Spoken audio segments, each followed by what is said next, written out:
Salut, c'est Nicolas. Aujourd'hui, j'aimerais te parler de ratio.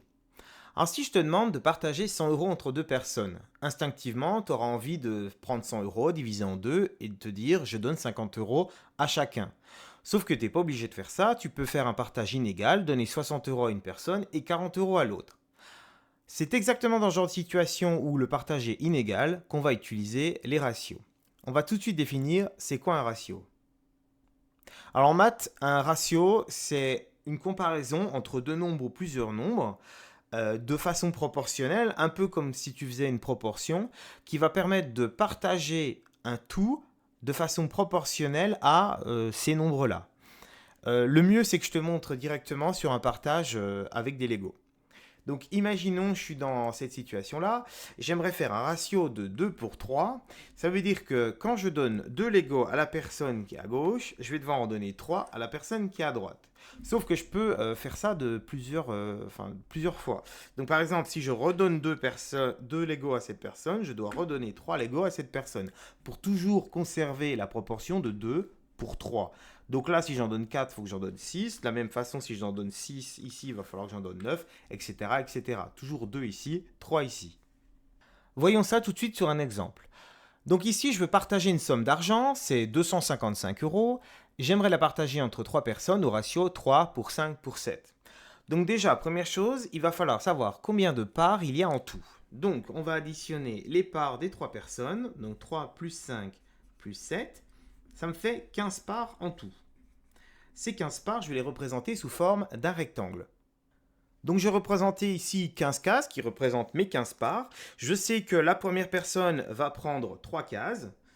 La suivante va en prendre 5. Et la dernière va prendre donc celle qui reste, c'est-à-dire 7. 1, 2, 3, 4, 5, 6, 7. Maintenant, la question, c'est combien d'argent je mets dans chacune de ces parts. Là, tout simplement, ce que je vais faire, c'est que je vais prendre la somme d'argent, 255 euros. Je vais diviser cette somme d'argent par le nombre de parts que je dois faire, donc 15.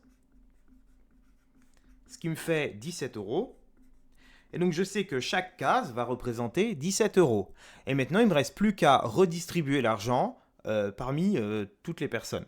Donc la première personne va prendre 3 fois 17 euros, puisqu'elle a 3 morceaux. Donc 3 fois 17, ce qui me fait 51 euros pour la première personne. La deuxième va prendre donc 5 cases, c'est-à-dire 5 fois 17. Ce qui va me faire, si je ne me trompe pas, 85 euros. Oula. Hop. Et la dernière personne va prendre... Je vais changer ça. Et la dernière personne va prendre 7 cases, donc 7 fois 17 euros. Et elle va prendre 119 euros. Mon partage a été effectué. J'ai mes 3 sommes d'argent. Si j'ai envie de m'en convaincre, j'ai juste à additionner les 3 sommes que j'ai trouvées. Donc 51 plus 85 plus 119. Et si je ne me suis pas planté, normalement, je retombe sur le 225 euros que j'avais au départ. Pour finir et pour voir si tu as compris, je te laisse 2 exemples que tu peux faire. Je te laisse 5 secondes pour mettre pause pour pas te faire spoiler les réponses. Finalement, dans le premier cas, le 192 euros, pour avoir une part, il fallait diviser par 12, qui te donne des parts de 16 euros. Et puis dans le deuxième, on avait 8 parts, donc on fait 320 euros divisé par 8, ça nous donne des parts de 40 euros, et la répartition a été faite.